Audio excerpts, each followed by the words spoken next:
Well, in the United Kingdom, Jeremy Corbyn has just been re-elected the leader of the Labour Party after months of infighting. In his acceptance speech, he pledged to bring the party's members together again.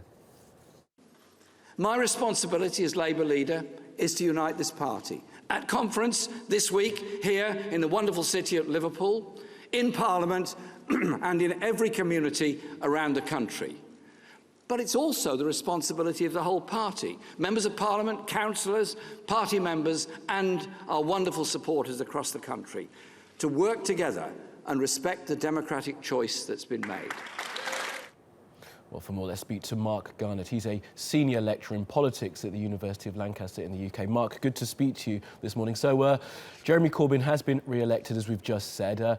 Is this the end of the Labour Party and effective opposition in the United Kingdom?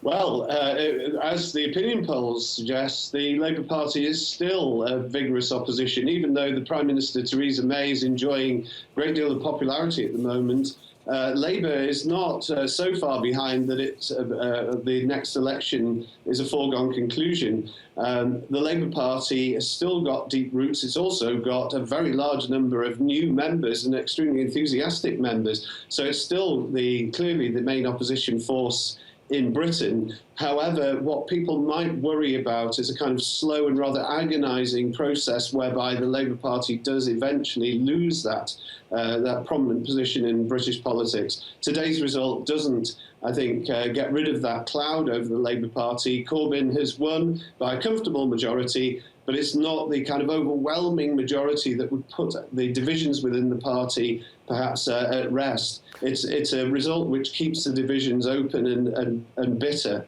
And Mark, those divisions are they're the fundamental problem with the party, aren't they? Because the majority of Corbyn's MPs don't actually want him in power.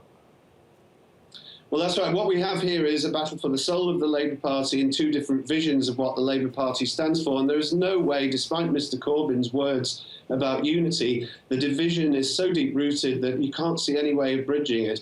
On one hand, there's a person, Mr Corbyn, who has very firm beliefs. He doesn't always stick by those beliefs without compromise. He isn't completely inflexible. But in the end, what he believes for him is so important that if the party fails to win back power, then at least the party has stood for what it believes in. On the other hand of the party are a load of people left over from the Blair years in particular who think the exercise of power is the most important thing, that you don't give up principles, but you don't give up power. Those two visions of the Labour Party are impossible to reconcile.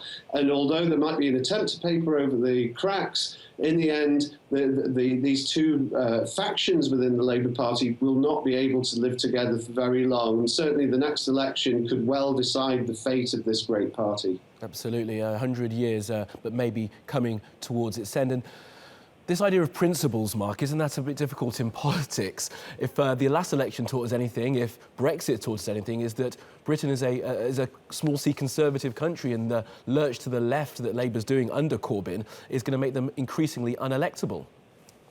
This is why the argument, this is a very good point, and it's why the argument is impossible to resolve, because there'll be people in Mr Corbyn's camp and Mr Corbyn himself who say that the reason why the country seems to be moving in a right-wing direction is because a left-wing alternative has not been properly expounded. If the British people are provided with an alternative to the current austerity programme, for example, the British people will vote for it. Now, that view hasn't really been tested. The party has been a kind of centrist party now for some time. And so they will go into this next election with one group of people thinking that their vision is going to be verified and that the country will swing back to the left when it's given a lead. The other wing of the party will remain completely convinced that no party can win power in Britain without being somewhere near the centre ground. It's a proposition that has been tested before. In 1983, the Labour Party had left-wing leadership, and it was disunited as now, and it suffered a terrible electoral defeat. However, people who believe in Mr Corbyn will say that things are different now, that globalisation has made people aware of injustice and that the country is ripe for a move towards Mr Corbyn's policies. Nobody will be able to prove which of these arguments is right until it's tested again. And that is, I think, the next 3 or 4 years is going to be extremely divisive, extremely difficult for the Labour Party. And the result, of course, people don't vote for divided parties. And so if they can't resolve this problem before the next election, that in itself could well be the reason why Labour suffers another very serious defeat. Absolutely, Mark. And while these machinations go on in the Labour Party, Theresa May starts stealing their grounds, talking about social policies, seeing some traditional Labour motives and moving towards a centre ground that Labour should really be occupying themselves.